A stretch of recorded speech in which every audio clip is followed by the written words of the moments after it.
Dolim, perbuatan dolim yang kedua Pak ya, yaitu menganiaya orang lain, mendolimi orang lain. Dan Allah Subhanahu wa taala Pak, dalam haji wada beliau ya, beliau hajinya cuma sekali, yaitu tahun 10 Hijriah. Itulah satu-satunya Rasul haji di situ.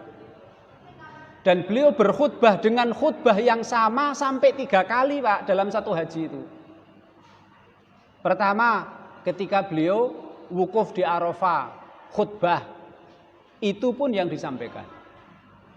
Kemudian ketika Nabi Muhammad SAW tanggal 10 ketika beliau di Mina, beliau pun khutbah di hadapan sahabatnya.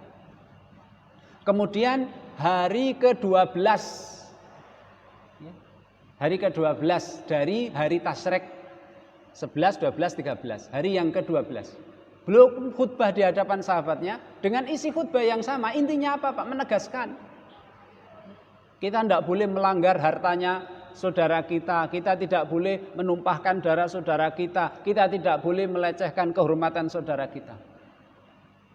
Hadis Imam Bukhari, Rasul Shallallahu Alaihi Wasallam bersabda, khutbah yang disampaikan sampai 3 kali itu, inna dima'akum wa amwalakum wa a'radakum alaikum haramun ka hurmati yaumikum hadha fi syahrikum hadha fi baladikum hadha. Kemudian Rasul menunjukkan jarinya ke atas dengan mengatakan, hal ballagtu Allahumma syhad.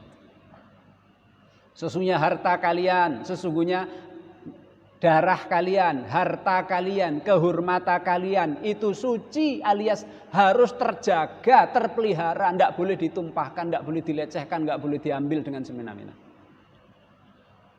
Seperti sucinya hari ini, di bulan ini, kan bulan suci. Harinya hari suci karena itu hari-hari pelaksanaan manasik haji. Dan bulannya bulan Asyhurul Hurum, bulan suci dan di tanah suci. Itu ditegaskan oleh Rasul Shallallahu Alaihi Wasallam sampai 3 kali. Kemudian dalam Sahih Bukhari Muslim, Rasul bersabda dari sahabat Ibnu Umar, Ad-dzulmu dzulumatun yaumal qiyamah. Perbuatan dolim itu akan mengakibatkan kegelapan besok kita di hari kiamat.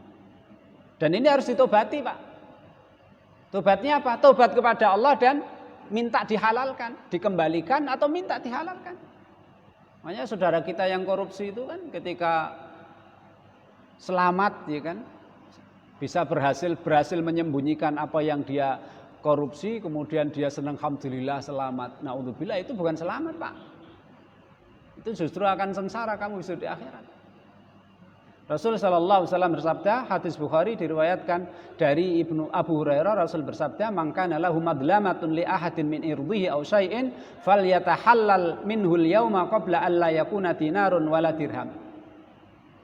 Siapa yang mendolimi saudaranya, Pak ya, mungkin mengumpatnya, mungkin mencemarkan nama baiknya, mungkin mengfitnah menuduhnya, mengambil hartanya atau apa, falyatahallalhu minhul yaum, minta dihalalkan. Sebelum datang hari yang di situ tidak akan berguna dinar, dirham, harta tidak akan berguna. Sudah tidak berguna dan kita tidak bawa Pak. Apa di akhirat besok kita bawa duit? Kan tidak bawa. Dan orang di situ tidak butuh harta. Butuhnya adalah pahala untuk masuk ke dalam surga.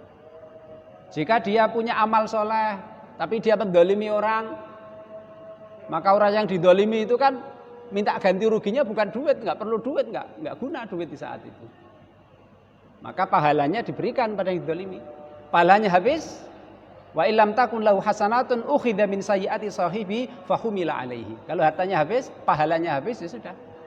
Dosanya yang didolimi akan ditimpakan kepada dia. Makanya Rasul mengatakan, tanya kepada sahabatnya, wahai sahabat, tahu nggak kalian siapa yang rugi? Rasul, orang yang muflis, rugi itu ya yang usahanya bangkrut, utangnya banyak, nggak punya apa-apa. Rasul mengatakan hakikat orang yang rugi ya nggak begitu. Besok dia datang menghadap Allah, pahalanya banyak, tapi mencaci itu, ngambil haknya itu, menumpahkan darahnya itu, pahalanya digunakan untuk diberikan kepada orang yang pernah didolimi, kemudian dia nggak punya apa-apa, habis pahalanya, kedolimannya masih. Dosa yang didolimi ditimpakan pada dia. Mestinya dia harus masuk surga, pahalanya digunakan untuk membayar kedolimannya, akhirnya divonis dia masuk neraka. Dikit lagi Bapak yang saya hormati. Kemudian Allah Subhanahu wa taala berfirman surat Thaha ayat 111, qad khaba man hamala dzulma. Sungguh merugi orang yang besok menghadap Allah hamala dzulma, membawa perbuatan dolim kepada sesamanya. Pasti akan merugi. Bapak Ibu yang saya hormati,